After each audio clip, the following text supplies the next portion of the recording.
No. Also in this interview, I love this interview you did. You did an interview, something called Scoop, when you do Up in the Sundance. There were two. Was it Scoop? One was a kid and one was an older. Which one was this? Scoop was the lady at Sundance. That's right. Okay, yeah, the questions seem a little bit older. We should wait till the machine checks cuts it. Will we hear your voice saying no?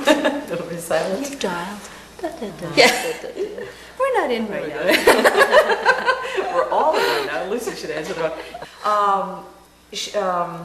She had asked you, how do you prepare for an emotional role or scene? And you said, if you hadn't experienced something, I'll just try and replace the feeling with something that was specific for me.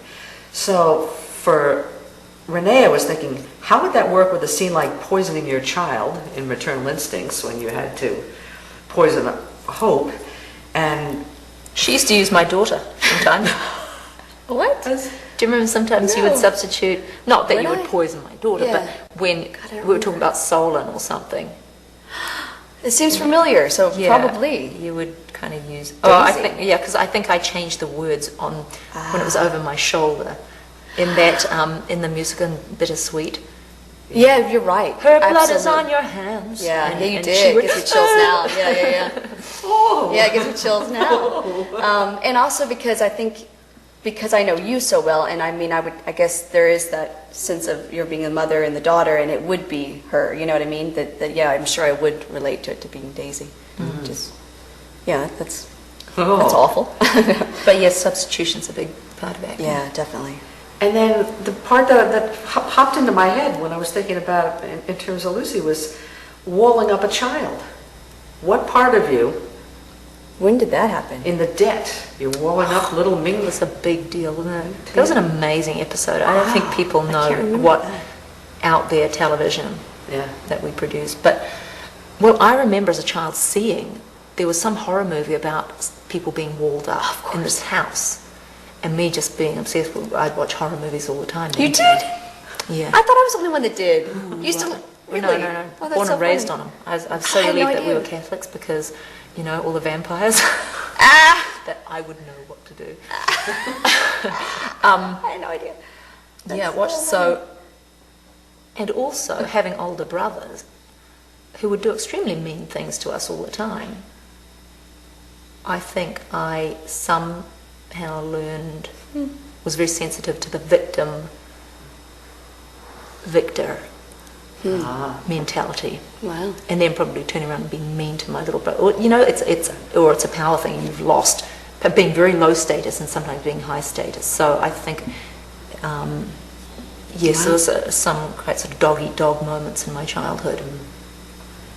Now that I think about it, that look on Zena's face when she was walling up the child, when you said, like the older brother getting one over on the kid sister, you're right, that's what it looked like, a sense of victory. It wasn't a sense of cruelty, it was a sense of victory. Wow. And I wouldn't have thought of that at the time, that what it was reminding me of. It's horrible, but I think any of us who are sensitive or did have bad experiences as children have a lot to play with emotionally. You've got a lot hidden down there. So it makes acting so interesting, though, isn't it? That you can have those opportunities, it's a dark place to wall up. Right. A lot of people don't want to go there, though. Yeah. Whereas I think actors cannot help but explore that stuff. And I still think it's scary. You know what I mean? I still think, wow, it's like, but it is fun, but it's scary, I think. The parts of yourself that still scare you? Yeah, you push yourself to go some pretty dark places. This cat is just like my cat. Well, she's from New Zealand, too. You look like Tigger. You were like my first cat. Only Kiora. Sort of fatter. Her name is Kiora. Oh, not the cat you have now. This cat, no, my first cat, but he was thinner. Your cat's fat, man. Is she great? She's not pregnant, is she? No. She's just took care of that. Come on, hi, puss. Kia ora. Kia ora. Does she jump up? She has slightly sort of sad eyes. She's like a giraffe having fold of jump. Look at the size of that. Hello. Look a bit like my cat too. Isn't it really? But the exact colouring. Isn't that funny?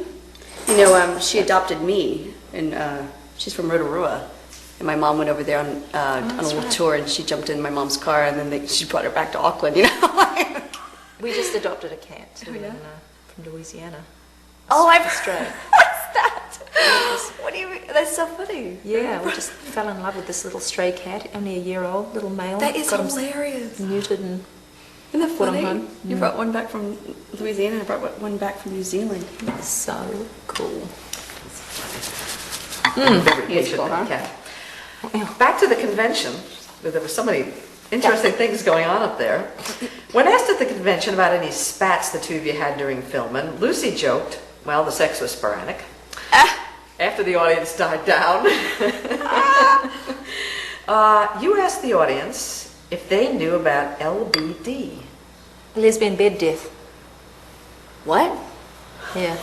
What do you mean? Well, my gay girlfriends say that, well, you know how that quite often, this was their words, not mine, that the sexual impulse will kind of die down for women in a marriage. And then sometimes when you get two women in a marriage, they just both cease wanting to have sex at all.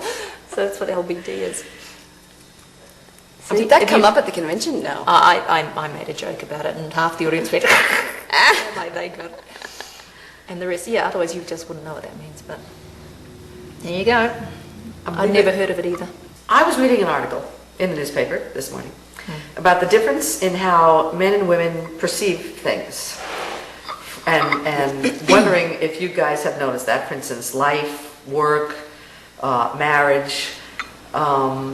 Do you notice any difference in the way you guys are, married? Do you have any difference in the way, children, life together?